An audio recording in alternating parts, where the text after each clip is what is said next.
السلام علیکم ګرانو مینوالو د جنسی زده کړې چینل ته ښه راغلاست. امید لرم چې ټول به روغ جوړ یاستئ. دوستانو نن در سره د دې موضوع په اړه خبرې کوم چې د امیندوارۍ لپاره کله باید کوروالی وشي. ځکه هر سړی غواړي چې یو ښه اولاد ترلاسه کړي، د هغې لپاره کوروالي ته ضرورت دی. هیله کوم ویډیو تر اخره وګورئ او زموږ د یوټیوب چینل در سره سبسکرایب کړئ تر څو تاسو ته نورې ویډیوګانې تر هر چا مخکې در ورسیږي. امیندوارۍ لپاره کله باید کوروالی وکړو. اول هغه میړه او میرمن چې غواړي د ماشوم نعمت ترلاسه کړي باید په دې پوهه شي چې په کومه ورځ د ښځې هګۍ له تخمدان څخه راوځي او رحم ته داخلیږي. په هره میاشت کې یوازې یوه هګۍ بشپړیږي او له تخمدان څخه رحم ته راځي، کومه چې د ښځینه ماهر ډاکټرې څخه د فوق المطالعې یعنې الټراساونډ راپور ترلاسه کولو سره پیژندل کیږي. ولې امیندواره میرمنې التهاب او خوارځواکي لري؟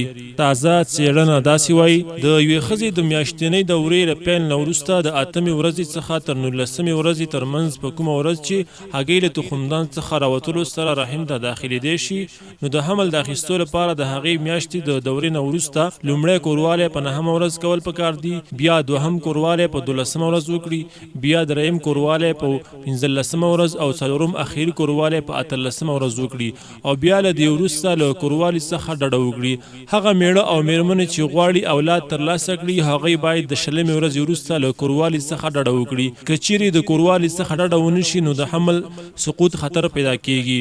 د امیندوارۍ لپاره په ټوله میاشت کې ښځه یوازې هغه ورځ امیندواره کیږي کله چې هګۍ په رحم کې شتون ولري. د اولیشن ورځ او هګۍ رحم ته له راتګ وروسته لږ تر لږه له 15 څخه تر 20 ساعته پورې له 15 څخه تر 20 ساعته پورې په رحم کې ژوند. په داسې حال کې چې د یو نارمل نارینه سپرم کولی شي د 50 څخه تر 22 ساعتونو پورې ژوندي پاتې شي. د ښځو په شرمګاه کې د خارښت یا سوزش لپاره کورنۍ درملنه. هغه ورځ چې صحي هګۍ د تخمدان څخه د ماتېدلو سره رحم ته ننوځي نو هغه ته د تخمدان ورځ ویل کیږي، کوم چې د الټراساونډ لخوا پیژندل کیږي او د اولیشن ورځ په مکرر ډول بدلیږي. د امیندوارۍ لپاره د کوروالي په جریان کې لومړی د میرمنې خلاصېدل اړین دي. که چیرې میرمن د کوروالي په جریان کې لومړی خلاصه شي نو د ښځې اوبه د میړه سپرم په رحم کې دننه راوړو کې مرسته کوي. کله چې اوبه رحم ته ورسیږي د هغې نه وروسته بیا